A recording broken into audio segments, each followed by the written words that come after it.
dahil sa dami ng krimen na inuugnay sa Pogo. Kabilang na ang human trafficking. Naghain na si Senator Sherwin Gatchalian ng panukalang batas na tuluyang magbabawal sa operasyon ng Pogo sa bansa. Yan ang ulat ni Daniel Manalastas. Isang panukalang batas na ang inihain ni Senator Sherwin Gatchalian na layong ipagbawal ang operasyon ng Philippine Offshore Gaming Operators o POGO sa bansa. Sa gitna ito ng sangkatutak na kaso at krimeng inuugnay dito.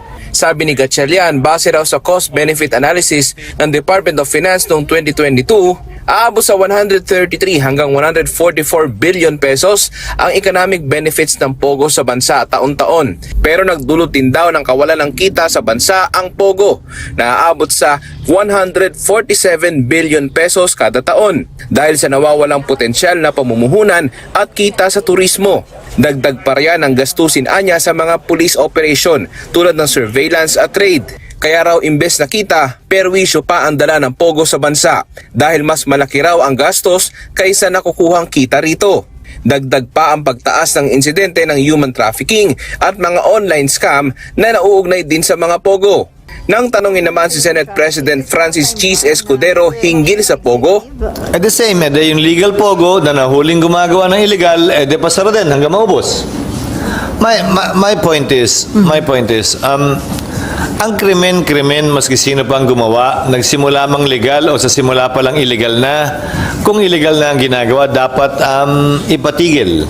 Personally, ang mas gusto ko nga, kung gusto natin mag-ban ng pasugalan, ito nga, hindi pa nga Pilipino nagsusugal, i-ban na lang natin lahat. Di ba? Para wala nang sugal sa Pilipinas. Sa ngayon, gumugulong na ang investigasyon sa Senado hinggil sa mga illegal na POGO at mainit na isyu ngayon ang diskusyon sa pagkatao ni Banban Mayor Alice Go.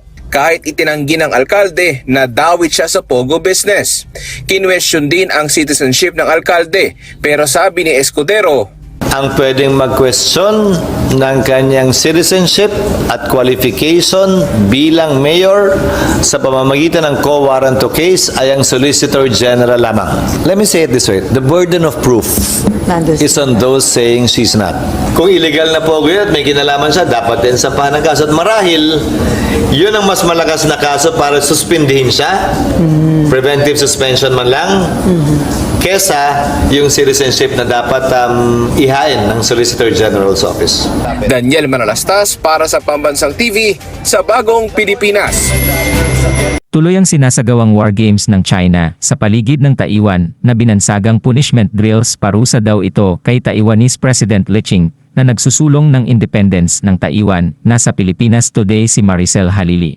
Dalawang araw ng military drills ng China sa paligid ng Taiwan, nagpalipad sila ng fighter jets habang nagsasagawa ng combat training exercise. Meron ding warships na pumasok sa response zone ng Taiwan. Layon daw nitong tingnan ang kakayahan ng China para manakop. Parusa rin daw ito sa bagong upong Taiwanese President Lai Ching-te dahil sa pagsusulong ng independence ng bansa mula sa China.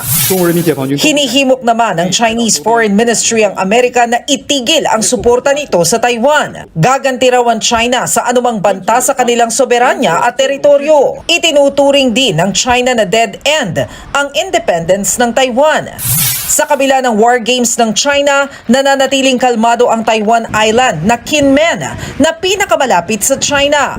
Kwento ng ilang residente, madalas magsagawa ng drills ang China rito. Pero hindi sila nag-aalala na posibleng magdulot ito ng gyera. Nanindigan naman si Taiwanese President Lai Ching-te na patuloy niyang didepensahan at hindi isusuko ang ipinaglalabang demokrasya ng Taiwan. Nagpadala na rin ng F-16 fighter jets ang Taiwan at Mobile Air Defense System para bantayan ang drills ng China. We have a new queen sa pagkapanalo ni Miss Bulacan Chelsea Manalo bilang Miss Universe Philippines. 2024 ang kanyang slay performance at Journey to the Crown sa chika ni Aubrey Carampel. Baba? Our Miss Universe Philippines 2024 is Bulacan! Miss Bulacan Chelsea Manalo is the new Miss Universe Philippines. Ipinasa sa kanya ang korona ni Miss Universe Philippines 2023 Michelle D. First runner-up si Stacy Gabriel ng Cainta. Second runner-up naman si Atisa Manalo ng Quezon Province. From Baguio, si third runner-up Tara Valencia at fourth runner-up si Crystalline McGarry ng Taguig. Mula sa runway walk hanggang sa question and answer portion, angat ang beauty, wit, and personality ni Chelsea. Tinanong siya kung paano niya magagamit ang pagiging beautiful and confident niya to empower others. As a woman of color, I've always faced challenges in my life. I was told that beauty has a standard, actually. But for me, I have listened to always believe in my mother, to always believe in yourself, uphold the values that you have in yourself. Because of these, I am already influencing a lot of women who are facing me right now as a transformational woman. I have here 52 other delegates with me who have helped me to become the woman I am. Besting other 52 candidates, si Chelsea ang magiging pambato ng Pilipinas sa Miss Universe pageant sa Mexico. I always have this dream of actually looking at myself in the mirror of wearing that sash and that crown. So when they announced my province, I couldn't feel anything, like literally, and I'm really happy to be here. Naiiyak ako sa sobrang saya. Nagpapasalamat ako sa Panginoon. Natupad po yung pangarap ng anak ko. Pero hindi raw biro ang naging journey ng 24-year-old Bulacania para makamit ang corona. Everyone performed their best. So I think what was my secret there is to just give it my all, to, perform well, to stick to my core. Half American si Chelsea. Pumanaw na raw ang kanyang biological dad at lumaki na siya sa kanyang stepfather. Advocate for indigenous people rin si Chelsea at hindi rin siya exempted sa mga pangbubuli. We all go through challenges. We all go through that phase. I didn't have that standard of beauty when it comes to beauty pageants, but I told myself, and my parents have always told me to believe in yourself. There's a story for you to tell, and this is me right now. Ilan sa highlights ng Coronation Night ang opening number ng mga kandidata, kasama si Miss Universe Philippines 2023 Michelle D. At ang kabogera performance ng drag queen na si Marina Summers.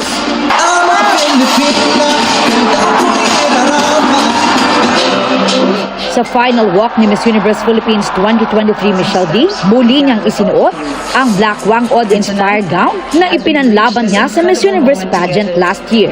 Hosts naman ng pageant si Asia's multimedia star Alden Richards, Miss Universe 2022 Arbony Gabriel, at Emmy Award-winning host and producer Jeannie Mai.